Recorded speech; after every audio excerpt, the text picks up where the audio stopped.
Assalamualaikum warahmatullahi wabarakatuh. Perkenalkan, nama saya Fi Inayatil Maula, NIM 23070180017. Kami dari kelompok 10 akan memaparkan materi mengenai analisis regresi. Bagian saya yaitu konsep dasar analisis regresi. Kalian bisa simak dalam buku statistika karya Dr. Haji Fajri Ismail MPDI dari halaman 373 sampai 375.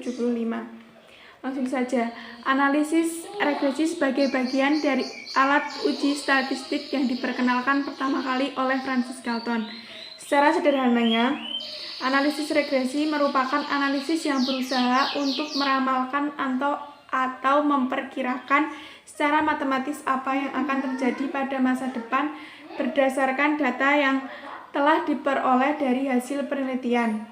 Tujuannya adalah untuk meminimalisir tingkat kesalahan dalam pengambilan keputusan. Sedangkan pengertian secara lengkapnya yang telah dikemukakan oleh Gujarati bahwa analisis regresi merupakan alat statistik yang digunakan untuk menerangkan ketergantungan variabel tak bebas dengan satu atau lebih variabel bebas, dengan tujuan untuk memperkirakan atau meramalkan nilai rata-rata dari variabel tak bebas apabila nilai variabel yang menerangkan sudah diketahui. Sebagai contohnya, seorang kepala sekolah di SMA tertentu bertanggung jawab terhadap sekolahnya. Nah, dalam tahun ajaran baru, kepala sekolah tersebut ingin memprediksi jumlah siswa yang akan masuk dalam SMA tersebut.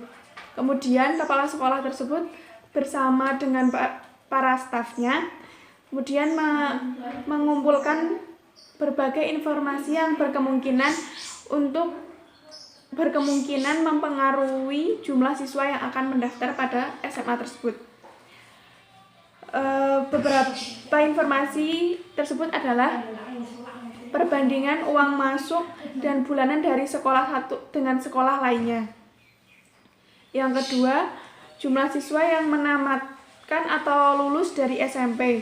Yang ketiga, brand image sekolah di masyarakat atau pandangan masyarakat terhadap sekolah tersebut, efektivitas iklan sekolah di masyarakat, dan yang terakhir jumlah siswa yang mendaftar dari tahun-tahun sebelumnya.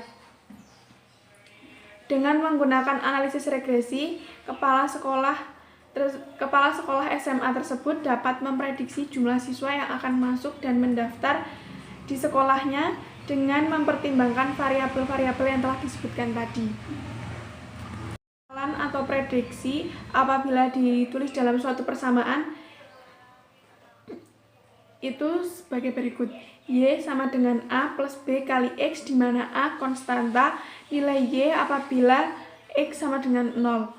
B adalah koefisien regresi apabila ada kenaikan yang memiliki tanda plus ataupun penurunan yang memiliki tanda minus terhadap nilai Y apabila X berubah 1 unit. Kemudian Y adalah variabel tak bebas dan X adalah variabel bebas. Untuk menggambarkan koefisien regresi bertanda plus dan minus dapat dilihat pada gambar berikut ini. Nah, jadi itu kalau B-nya positif grafiknya seperti itu, dan apabila B-nya itu negatif grafiknya juga seperti itu. Kemudian untuk mencari persamaan A dan B, rumus yang digunakan adalah sebagai berikut. A sama dengan sigma Y kali sigma X kuadrat dikurangi sigma X kali sigma XY dibagi N kali sigma X kuadrat dikurangi sigma X kuadrat. Kemudian untuk mencari B sama dengan N kali B sama dengan N kali sigma XY dikurangi sigma X dikali sigma Y dibagi N kali sigma X kuadrat dikurangi sigma X kuadrat. Sebelum melakukan analisis regresi, ada beberapa syarat yang harus dipenuhi. Yang pertama, terdapat logika konseptual yang menghubungkan antara variabel bebas dan variabel tak bebas. Artinya, Hubungan antara variabel bebas dan tak bebas mempunyai dasar rasional yang kuat atau didukung oleh teori yang kuat. Kemudian yang kedua, variabel bebas mendahului variabel tak bebas. Artinya dalam urutan waktu variabel bebas itu terjadi terlebih dahulu, kemudian baru variabel tak bebas. Kemudian yang ketiga, terdapat pengaruh yaitu variabel bebas ke variabel tak bebas, atau dalam representasi simbol ditulis sebagai anak panah berkepala satu. Misalnya, variabel bebas sama dengan X dan variabel tak bebas sama dengan Y. Maka arah pengaruh ditulis X terhadap Y, X tanda panah Y, atau pengaruh X terhadap Y, bukan sebaliknya. Kemudian yang keempat, terdapat kontrol secara statistik sehingga variabel bebas lain dalam model terhadap variabel tak bebas di luar variabel bebas yang dipelajari dapat dikontrol pengaruhnya. Misalnya, dalam analisis regresi ganda Y atau X1 dan X2, maka pengaruh X1 terhadap Y adalah korelasi unik X1 terhadap Y dengan mengontrol korelasi X2.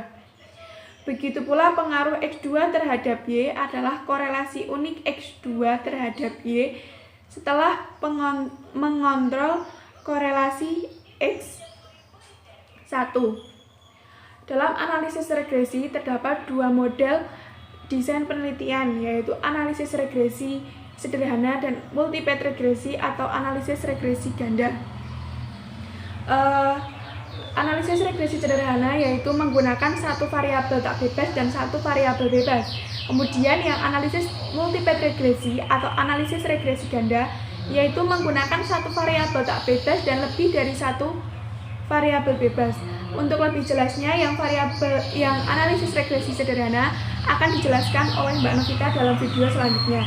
Kemudian yang multipet regresi sederhana atau analisis regresi ganda lebih jelasnya akan dijelaskan oleh Mbak Salima dalam video yang selanjutnya juga. Sekian penjelasan dari saya, kurang lebihnya mohon maaf. Jaga kesehatan dan tetap di rumah saja.